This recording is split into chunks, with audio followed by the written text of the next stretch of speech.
Thank you, Mark.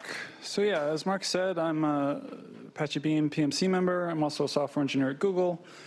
And so this talk is basically a conceptual talk that tries to help explain ways to think about streaming as it relates to SQL. I'm not really going to talk a lot about SQL support in Beam, SQL support in Flink, SQL support in Calcite, which are kind of the main communities that a lot of this thinking has come from.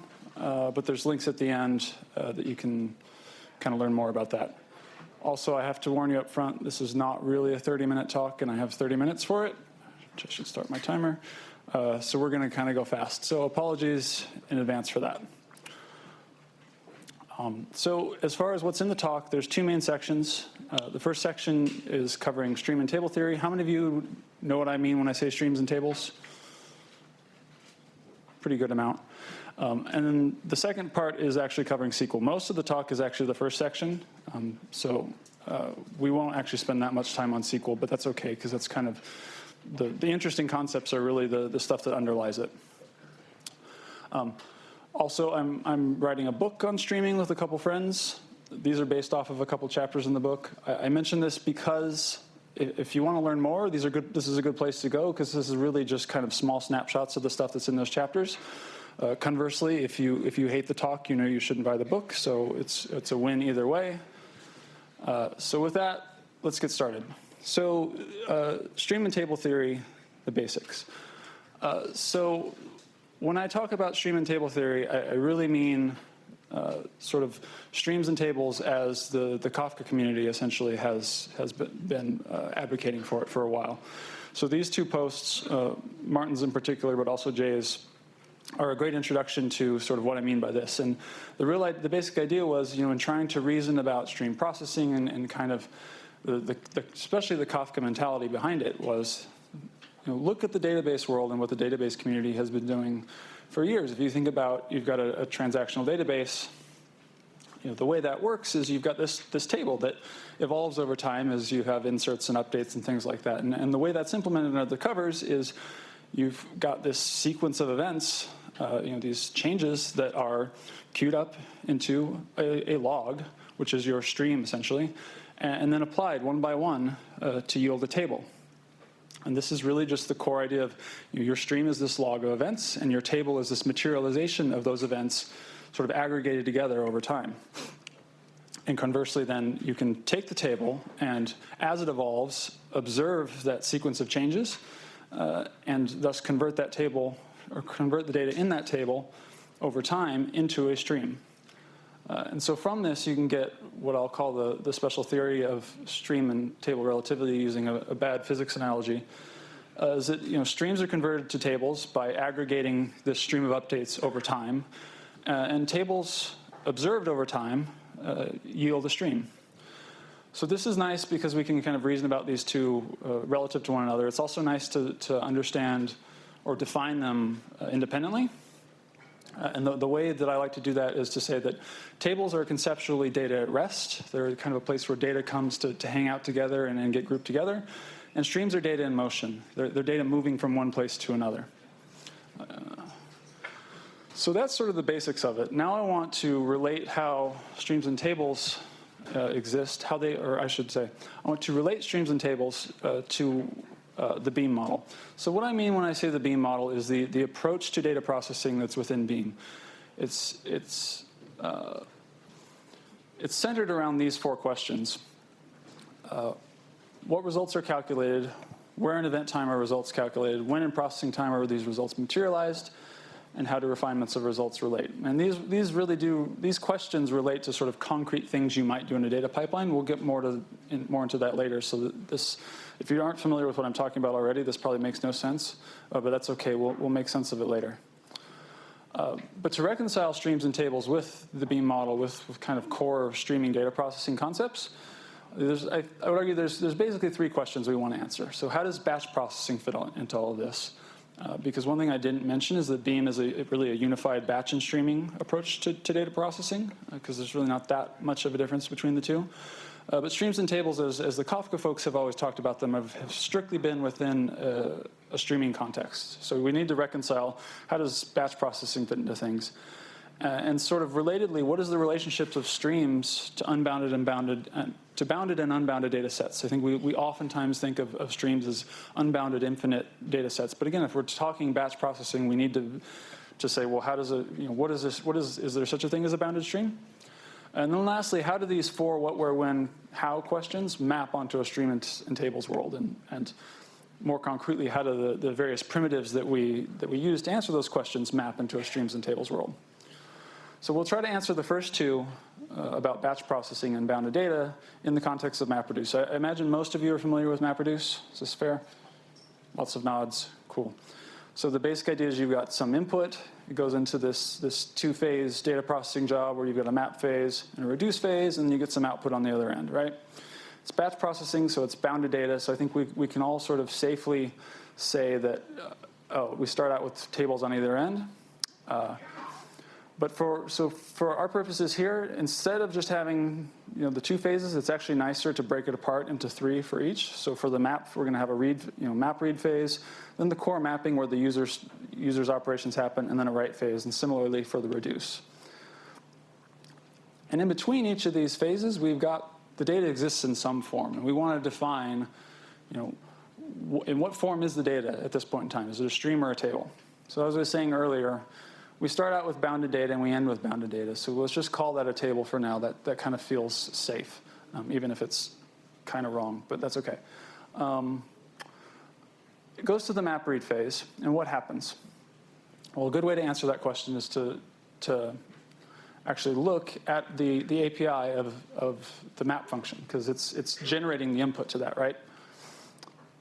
And the input for this is the first two parameters, this key and the value. So you've got some big massive collection of data, or maybe not so massive, but you've got some bunch of data. And what's happening is the read phase is scanning through that table and one by one producing an element, handing an element off to one of these map functions and saying, here you go, process this, right? And if you think about that, from the perspective of how the map function views it, I mean, it's really just here's an element, process it. Here's an element, process it. It really feels a lot like a stream of events, right? So I think it's safe to say that the map read phase takes a table, and in doing its scan, converts it into a stream, hands it off to map. So what do we get on the other side of the map after the user's code has executed? Well, again, if we look at the function here, the third parameter that should have a variable name but doesn't is this like emit function, right? That allows you to emit results. And so the contract here is for every one input, you can emit 0 or more outputs. And furthermore, these outputs can be keyed, but it can be a different type of key, and there's no, you can really be any key value that you want. Like, the keys don't have to be related at this point. It's really just sort of arbitrary data that happens to have information about what the key should be, but the elements aren't related, right? And so there's nothing here stopping these records that have kind of been put into motion that are flowing one by one in. You might be changing the cardinality of it, how many records are flowing, but they're not coming to rest in any way. There's no grouping or aggregation or anything happening here. So again, I think it's safe to say that the output of the map phase is a stream as well. So then we get to the map write phase. And what happens there, for figuring out what happens there, we should start looking at the function signature for reduce. So we start out with the output of the map, which is this sort of bag of key value pairs that are relatively unrelated. And then by the time we get to reduce, we're getting a single key with an iterable of values, all of whom have the same key. So we're taking these flowing records that are all just sort of unrelated and grouping them by key, effectively, bringing them to rest in locations where they can kind of accumulate to everything with the same key, and then handing those off, right? And so I think it's safe to say at that point that what the write is doing is it's taking a stream and it's turning it into a table. By grouping those records together by that key, it's bringing them to rest, and you're ending up with this table, key by key, of groups of values. We then get to the reduce phase. Well, it turns out that reduce is actually quite similar to map, despite what you might think otherwise. So rather than walk through it all, I will just jump through it and say, it looks essentially the same. Reduce read converts the table to a stream. The reduction results in another stream on the other side, and then the write converts it into a table. So with this, we can then answer these first two questions. So how does batch processing fit into all of this? Well, tables are read into streams. Streams are processed into new streams until a grouping operation is hit. Grouping turns that stream into a table, and you repeat steps 1 through 3 until you run out of operations. And then what is the relationship of streams to bounded and unbounded data sets? Well, streams are just the in-motion form of data, both bounded and unbounded. It doesn't really matter, how many records there are. It's more the sort of the state of them, whether they're flowing or not. All right, cool. So now let's go to this last question. How do the for, what, where, when, how questions of the Beam model map onto a streams and tables world? And this will start to make it a little more concrete relative to data processing. So we're going to walk through each of these questions, explain what the question means, and then show you how it relates to streams and tables. So we'll start out with the what question. What results are calculated? And this is kind of the question that you would answer in classic batch processing. It's like, am I computing sums? Am I building up sessions? Am I computing histograms? Building ML models? It's just, I've got my inputs. What am I computing? What are my outputs, right?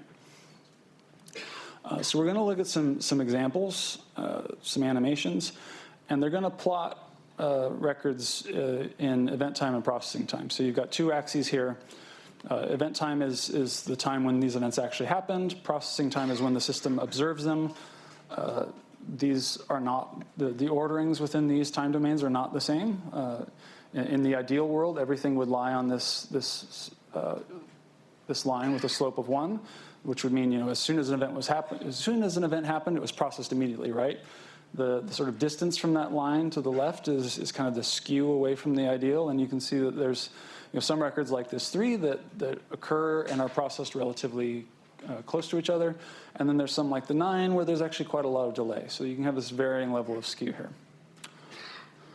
So we're going to walk through this with an example pipeline. This is just a very simple pipeline. All it's doing is it's reading in a bunch of user score pair, or I guess team score pairs of scores. So you can imagine we've got some mobile game, and as users who are playing on teams, as they earn scores, they upload their scores to a server, and we're wanting to just aggregate the scores for a team together and come up with team scores, right? So we're going to read this from some IO source that's been elided. We're going to parse these records, and then we're going to sum them by key, which really involves grouping them by key and then taking the group records together and summing them all.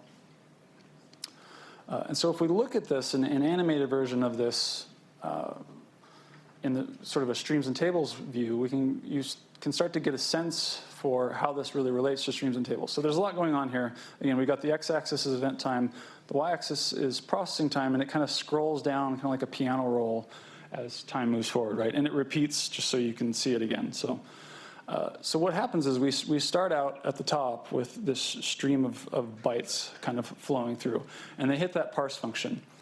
And when they hit the parse function, you can see nothing happens to bring them to rest, right? Like they just go from a bag of bytes to parse numbers. And it's not until they get to the summation operation where they're actually brought to rest and start to accumulate there, right? And sum up. And so you can see it's annotated on the right side. We start out with a stream, stay a stream after the parse, and then we end up a table. On the left side, it's kind of describing the different pieces of the pipeline. So we have input bytes that get parsed, they get turned into user scores, they get summed, and then that gets turned into team scores. And since this is a batch pipeline, you can see all of the inputs come in, we accumulate them and sum them up, and it's not until we get to the end of the input that we produce an output and finally say, okay, the sum is 48. Great. So now if we want to actually start talking about streaming and not just batch processing, we need to answer some of these later questions. So the first one we're going to tackle is where in event time are results calculated. So this is, do we just not care about time? It's just in some global window, essentially. Do we want to talk about fixed windows, like hourly windows? Do we want to do something more sophisticated, like sliding windows, which sort of overlap, right? Or something yet more sophisticated, like sessions that are interesting in multiple ways. One is that they are, you can't know what sessions are a priori. They're sort of based off the data themselves. And they differ from key to key. So a session, the idea of a session is to generally used to capture something like user activity. So you've got a user coming to a website or earning scores in a game, and you want to see, how often are they active within this game or on this website until some period of inactivity, say 10 minutes. So, they're browsing web pages and maybe they sit on a page for 5 minutes and then they go to another page. And you get to some point where they don't do anything for some amount of time, this gap duration. And you say, well, once I hit that amount of time, I treat it as the end of a session. The user went off and did something else. And you can use this to reason about engagement levels and sort of user activity. What things are really interesting and generate long sessions, or they're short sessions, or types of things that end sessions, stuff like that. And so these are different types of windowing that you might want to apply to event data. So to apply windowing in Beam, you can just apply a window into transform here in the middle, saying, okay, well, let's window this into fixed windows of duration 2 minutes. So if we do that on the animation here, then you'll see it looks pretty similar as from before, except when you get to the table part, instead of having a single sum over all of time, we've now chopped up the sums into these little 2-minute sections, right? So for each 2-minute window of time, event time, in the x-axis, we're generating sums within that. So this is how we end up with our 2-minute windows of team scores. And again, this is still batch processing, so we don't actually produce any output until we get to the end of the input.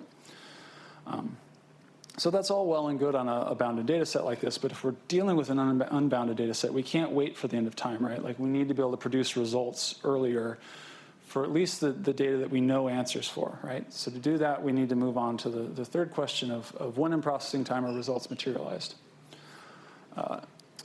So to answer this, there's a couple things that you use in Beam. One is you use these things called triggers. Triggers let you specify when results should be emitted for a window. And they're often used or often declared relative to this thing called a watermark. And a watermark really is just a progress metric that tries to track completeness of your data set in event time. So again, if all of your events happened and showed up right away, you could just always sort of track real time. Say, well, if it's now 12:05, well, this 12:05 window should be closed because I know I have all the events for it. But the watermark basically accounts for that varying skew that we talked about earlier, the varying event time skew, that varying distance from the ideal, and tells you, well, at this point in time, you're about 10 minutes behind real time, and maybe later on you'll kind of swoop forward and be more like 30 seconds from real time, and maybe as you get towards the top there, it'll kind of fall further away from real time. That's what a watermark tells you. It helps you track the skew and know when you can treat your input as complete. So if we just add a trigger to our pipeline now, saying we're going to trigger at the watermark, what that looks like is very similar to as before. Now we've got this green line indicating what the watermark is. You can see we're doing the windowed sums again. But now, whenever the watermark passes the end of a window, we treat that input as complete and say, we think we have all the inputs, go ahead and produce the output. And what's nice about this is we're able to get this nice incremental production of outputs. So we don't have to wait for the end of time to produce outputs. We just wait until we believe the input is complete for a given window. Downside here is that we're using a watermark that is not 100% accurate. So watermarks can kind of come in two forms. They can be perfect watermarks. You can generate perfect watermarks if you have perfect knowledge of your input source. That's often not practical. If we're talking mobile devices, like, you're just out of luck, right? So when you don't have perfect knowledge of your input source, you might have to use a heuristic to try to reason about, well, I think we've seen all the events. We kind of looked at some amount of buffered events. Maybe we'll throw some processing time delay in there to give some padding. But in some cases, it can be wrong. And so in this case, the watermark missed that value of 9. And as a result, even though we get the correct sum of 14 in that first window, by the time we actually generate output into a stream, because of the watermark passing window, we say, oh, the value is 5. But really, it should have been 14. So one thing to take away here before we try to fix that in the pipeline is that if you hear about folks, both from the Kafka communities as well as the Flink community, talking about this thing called queryable state, they're basically saying, look, in cases where you don't necessarily need to consume your output as a stream, you just want to know the answer for a given thing that you can sort of point to. So I want to know the answer. I want to know the sum for this window at 12 o'clock. You can pull for it. You can do a lookup. If you have that table accessible, you can just get the answer right out of it, and you'll get that you have this eventually consistent value that you can just read back, right? You don't need to generate a stream of events. You can just say, oh, I'm going to look and see, oh, the answer is 14. So that's queryable state. That's directly accessing your tables, and it's a really useful thing to be able to do. But let's say we do need to consume our output as a stream, because there's plenty of use cases like notifications, things like that, where polling is just not practical. You really need the system to give you the answer. Then you want to answer this last question of how do refinements relate. So and we also want to actually make a change to the trigger. So what we're going to do is we're going to modify the trigger to allow it to say, well, we're going to trigger the window at the watermark passing it, and also we're going to do late firings anytime a late record shows up, the record behind the watermark. We'll go ahead and give you another answer. And this accumulating fired panes thing is going to say, and the way I want those two things to relate is I want to continue to accumulate more values into it. So go ahead and give me whatever you had before plus what more has arrived. And so what that looks like then here is, as before, the records come in, they get accumulated into the table here. We generate the incorrect answer of 5, but then when the late 9 shows up, we generate the correct answer of 14. And you can see this is how you start to get multiple answers for a given window and start to have to deal with the relationship between them. So we've looked at kind of 4 different examples of basically doing the same thing, just summing numbers, but in different types of approaches, kind of classic batch, throwing windowing on there, but still batch, kind of basic completeness-based streaming, and then some more advanced streaming with some late data handling. With that, I argue we probably have enough information to answer the last question, how do these 4 questions map onto a streams and tables world? And the answer then is this more general theory of stream and table relativity, which says data processing pipelines are composed of tables, streams, and operations. Tables are data at rest, streams are data in motion, and then you have operations that take a stream or a table and produce a stream or a table on the other side. And this is kind of ignoring joins and things like that where you have multiple things coming in, but it doesn't really change any of the details. And there's 4 types of operations. You have stream-to-stream operations, which are non-grouping element-wise operations. These are the operations that leave the stream data in motion, yielding another stream. You have stream-to-table operations. These are grouping operations, like summation. These bring stream data to rest and yield a table. And windowing is just an added dimension of time to grouping, right? It's just sort of like a secondary key. It modified the way things grouped and had them group up into slightly different groups, but that's really all it did. You have table-to-stream operations, which are ungrouping or these triggering operations. These put table data into motion, yielding a stream. And then you have an accumulation dictates the nature of the stream, whether it's deltas, values, or retractions. We didn't have time to go into that. And lastly, the table-to-table operations, there are none, because it's impossible to go from rest and back to rest without being put into motion. So with that, now we can finally start talking about SQL. So we're going to start out by talking about this thing, time-varying relations, that Julian over here came up with or recommended. So the basis of SQL is relational algebra, right? And it's this mathy thing that lets you define relationships between sets of data, effectively. So you start out, you've got this kind of 2-dimensional thing that's basically columns and rows, right? The columns are various attributes, and the rows are values for those attributes. And you can apply these relational operators, like projection here, to then yield new relations. And so in this case, we're projecting the score and time columns of the original relation, which is dropping the user relation. And then SQL is this kind of physical manifestation of relational algebra, right? And so which lets you do things that are very familiar, like I'm going to select score and time from the user scores table, and that's what you get. So the key insight here when thinking about how does streaming and SQL relate is to realize that relations, especially when we're thinking of like a database world where you've got transactional databases and the tables are changing, is relations evolve over time, right? So if we imagine we have a table where we've got some scores coming in, we're going to have four score values, 3 for Julie and 1 for Frank. And if we query this table at 12 o'clock, it's going to be empty. At 12:01, Julie's first score has arrived. At 12:03, we've got 2 more scores, 1 from Frank and 1 from Julie. And at 12:07, we've got one additional one from Julie. The key insight here is that classic SQL concerns itself with what I would call classic relations, those two-dimensional things we've talked about, which care about a single point in time. But if you want to talk streaming SQL cares about time-varying relations. It cares about these relations over time, at every point in time. And what's really important here is that a key property of relational algebra is that anytime you have a relation and you apply a relational operator to it, you get another relation on the other side. It's a closure property. You don't have to think about, well, what does this operator do? Does it give me something else that I'm going to have to deal with differently? Like, no matter what relational operator you apply, you get a relation on the other side. If you look at classic relations, and think of them as this sort of sequence of event of changes in the table, a time-varying relation, imagining that we had a system that allowed us to speak in time-varying relations, would essentially look like this. Rather than querying at a specific point in time, I get back some table, it would give you the full history of that table or that relation over time. And really, it's just a sequence of classic relations, just kind of all bundled together, capturing the full history of the table. But what's really nice about defining things this way is that any relational operator you want to apply to a time-varying relation is now equivalent to applying that relational operator independently to each of the classic relations that composes it.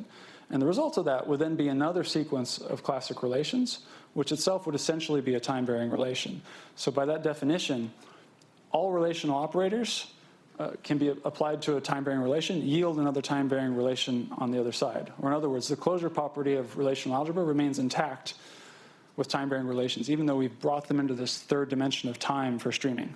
This is really powerful. This means literally anything in the relational world just continues to work basically as you'd expect when you're dealing with streaming data. So let's look at some examples. So we've got our time-varying relation here with the scores, right? So let's do a filtering query. So we'll add a where clause. So let's filter down to where name equals Julie. It does exactly what you'd expect. It looks like the thing above, but with the Frank scores removed, right? Let's do something more interesting, grouping. Grouping is always tricky with streaming, right? Let's group by name and sum scores and max the times. Again, it looks exactly like you'd expect. Each of these tables, just group by name, sum the scores, max the time. That's what you get below. So that's cool, but how does this relate to streams and tables? Like, these time-varying relation things are not really practical, right? Especially if you think about very large databases with lots of changes happening. Well, we already basically defined this for tables. It's the table versions are the independent pieces of that time-varying relations. More interesting is actually, one thing to call out before this. So for all these queries, I've been kind of saying, query at 1201, query at 1203. Here's kind of the classic relation that you get. There's actually precedence for this in the SQL standard. So you can query a given relation or table at a given time and get the view back. But the SQL standard also has this as of system time thing that you can specify that says, if you have a temporal table, show me the results of this query as though the time were 1201. So I could run this query at 1207 and still get back the way that the world looked at 1201.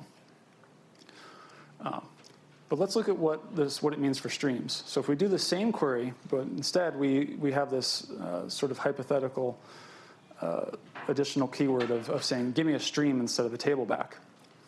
What would it look like? So if we both start at 12 o'clock, they'd look basically identical. The main difference here is I've added this ellipsis at the end of the stream to show that it's not done. Like, it's kind of showed you what it has so far, but there's more data to come because this is an unbounded stream of data, right? At 1201, Julie's first record would show up, and that looks a lot like the table that we would have if we queried at 1201. So let's step forward. Now at 1203, two more records show up, right? Frank's value of 3 and Julie's value of 8. So one thing I failed to mention that's probably confusing here is we're actually doing the grouping query here, right? So whereas the grouping query for the table has Julie a sum total score of 8 and Frank a score of 3, in the stream you can see we had the original score of 7, and then when Julie's second score of 1 showed up, we get this new value saying, well, now the value has changed. Julie's score is 8.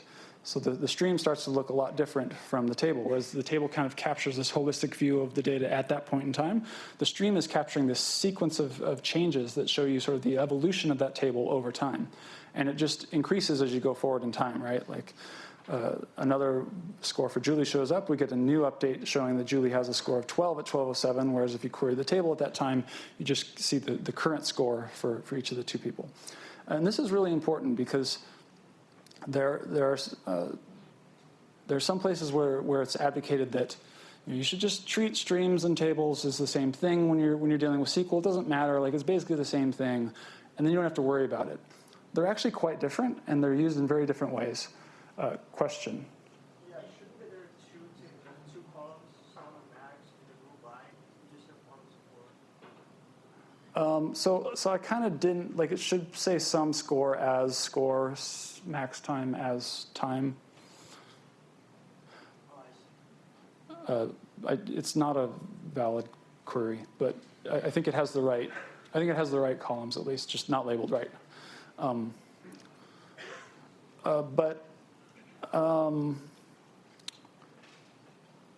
It's important to remember that like the nature of these two things is different. And even though the closure property and the fact that you're kind of really dealing with these time-varying relation things means that you can apply relational operators and get things that you'd expect out on the other side, you really do need to understand the difference between a table or a stream for the specific use case that you're using, because they're very different and they tell you different things.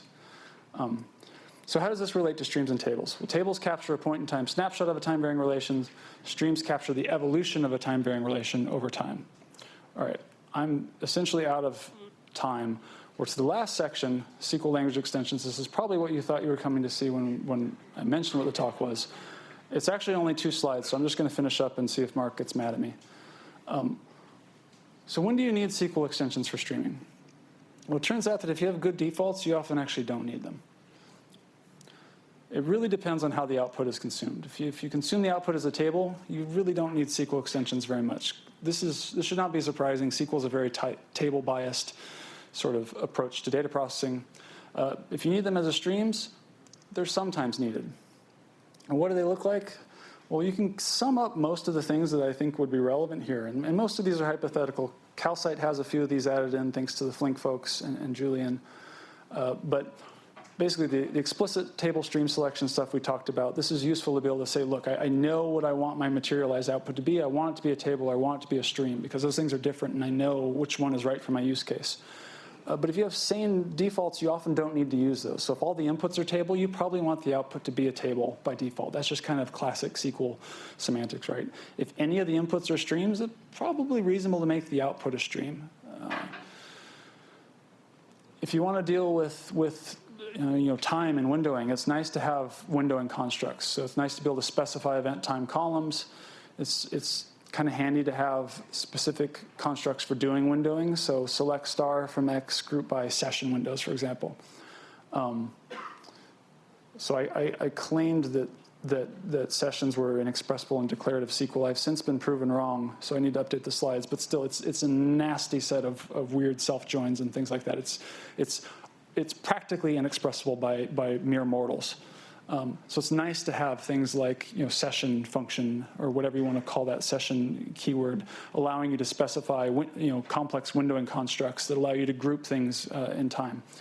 And then simple triggers. If you want to be able to shape shape what your stream looks like, ideally these could be implicitly defined by the characteristics of a given sink, because those often know how they want to consume data.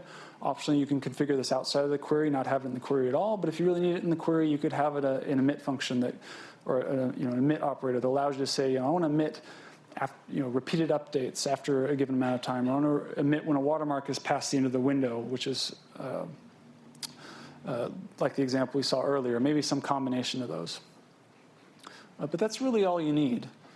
And so just to summarize then, we looked at the relationship of streams and tables. We looked at how streams and tables relate to data processing through the lens of the Beam model.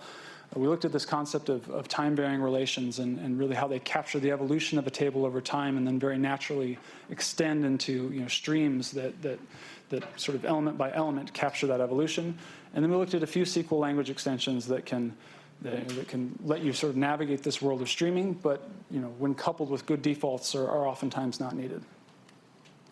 And that's it. There's a link to the slides. I have a few other resources. This first one, Streaming SQL Spec, is a doc where we were kind of trying to hash out some of the ideas amongst various Apache projects.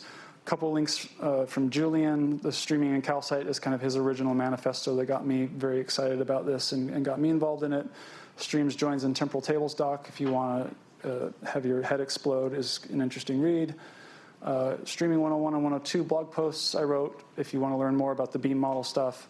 The animations, source code for them is all up on GitHub. It's a bunch of lovely LaTeX and ticks, which is amazing, but gross. Various Apache projects, and yeah, that's it.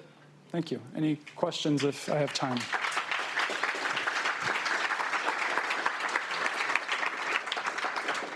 I have 11 seconds for questions. Yes. Without describing joins, does it get, if two input streams are joined, do I get a stream or table? So you get a table. Oh yeah, sorry. So the question was, if I join two input streams, do I get a stream or a table? A join is a grouping operation by definition, so you get a table. But then if you want to consume it as a stream, you can, but you have to trigger it. And how you trigger it sort of shapes things. It's more interesting than that, though. The chapter after the SQL chapter is a streaming joins chapter. There's a whole chapter on that. And it was, again, motivated by Julian's doc, which is... No. No more time for questions. Thanks.